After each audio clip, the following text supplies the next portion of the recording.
अभी भैया वर्तमान में माघ मेले में शंकराचार्य जी को स्नान करने से रोका गया। उसके बाद एक झड़प होती है अधिकारियों में और उनके शिष्यों में, और उसके बाद वो बैठ जाते हैं। आप इस पूरे प्रकरण को किस प्रकार से देख रहे हो? क्या ये राजनीतिक एंगल ले रहा है ये, या जो हुआ सही हुआ, या जो हुआ गलत हुआ? आप कैसे देखते हो इसे? नहीं, जो ये हुआ ये तो अगर सनातन की दृष्टि से देखा जाए तो बहुत गलत हुआ है। दरअसल मौनी अमावस्या के दिन शंकराचार्य अपनी पालकी मतलब जैसे मैन हैंडलिंग होती है पालकी, तो उसे उठा करके ले करके जा रहे थे। तो कोई रथ था नहीं, वो पालकी थी। ये परंपरा है, तो वो लेकर के जा रहे थे। कुछ जो मेला प्रशासन के अधिकारी होते हैं, कुछ पुलिस वाले होते हैं, वो जाते हैं, रथ उनकी पालकी को रोक लेते हैं और पालकी को अपने कब्जे में ले लेते हैं और वो घुमाने लगते हैं इधर उधर। लेकिन संगम नोज तक नहीं जाते हैं। बीच में उनके जो समर्थक होते हैं, उनके जो साथ चल रहे होते हैं, जो उनके शिष्य हैं, जो उनके विद्यालय के छात्र हैं, उनको पकड़ करके मारा पीटा जाता है, उनकी चुटिया काटी जाती है। ये सब घटनाक्रम होता है। तो स्वामी अवधूतेश्वरानंद शंकराचार्य हैं। देश में 4 शंकराचार्य हैं और शंकराचार्य को भगवान का दर्जा प्राप्त है।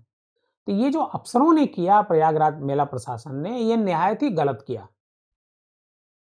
अगर था उनको कि पालकी नहीं जा सकती है तो शंकराचार्य से आग्रह कर लेते, अनुरोध कर लेते कि शंकराचार्य जी, मैं आपसे आग्रह करता हूं कि पालकी न लेकर के जाइए, बहुत भीड़ है। इसके साथ साथ दूसरे किसी बाबा को वहां तक नहीं जाने देते। कई बाबाओं की गाड़ी वहां तक टहल रही थी। अच्छा। तो अब सवाल ये उठता है कि शंकराचार्य को क्यों रोका? तो अगर शंकराचार्य को रोका गया है तो ये गलत है और उनका जो विरोध है वो जायज है। वो सनातन के लिए लड़ रहे हैं। क्या कारण था, क्यों रोका गया? ये हमको तो लगता है एडमिनिस्ट्रेशन की चूक है। एडमिनिस्ट्रेशन ये समझ ही नहीं पा रहा है। थोड़ा वो बीजेपी के विरोध में बोलते रहते हैं, अक्सर ही बोलते रहते हैं। तो क्या बीजेपी को विरोध में कोई व्यक्ति बोल रहा है तो आप उसे फांसी चढ़ा देंगे? शिष्यों के साथ जो अभद्रता हुई, जो छोटी वाला बता रहे हैं आप, ये तो एक तरीके से बहुत गलत है, गलत चीज है, बहुत गलत है। क्योंकि अगर कोई तरीका है भी रोकने का तो एक तरीके से उस चीज को किया जा सकता है। बिल्कुल किया जा सकता है, लेकिन ये गलत है। ये तरीका पूरी तरीके से गलत है। किसी भी शिष्य को रोका नहीं जा सकता है। किसी को भी चुटिया पकड़ करके कैसे? शिखा का बड़ा महत्व है। जी जी। तो शिखा को आप कैसे रोक खींच सकते हैं? और आपको किसने अधिकार दिया कि आपने जो है उन बच्चों के साथ मारपीट कीजिए?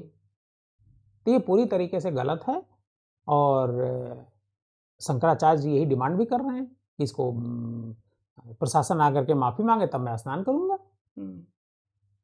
इसमें राजनीतिक दृष्टिकोण तो कुछ नहीं? निश्चित तौर पर है राजनीतिक। नहीं, शंकराचार्य की तरफ से कोई राजनीतिक दृष्टिकोण नहीं है, लेकिन अब ये मामला राजनीतिक रूप लेता जा रहा है क्योंकि शंकराचार्य के समर्थन में समाजवादी पार्टी आ गई, कांग्रेस आ गई और सारे शंकराचार्य आ गए। और दूसरी तरफ से बल्कि शंकराचार्य क्या, एक जो डिप्टी के सीएम है केशव मौर्य, वो भी शंकराचार्य की तरफ से आ गए। तो अब ये राजनीतिक रूप लेता जा रहा है।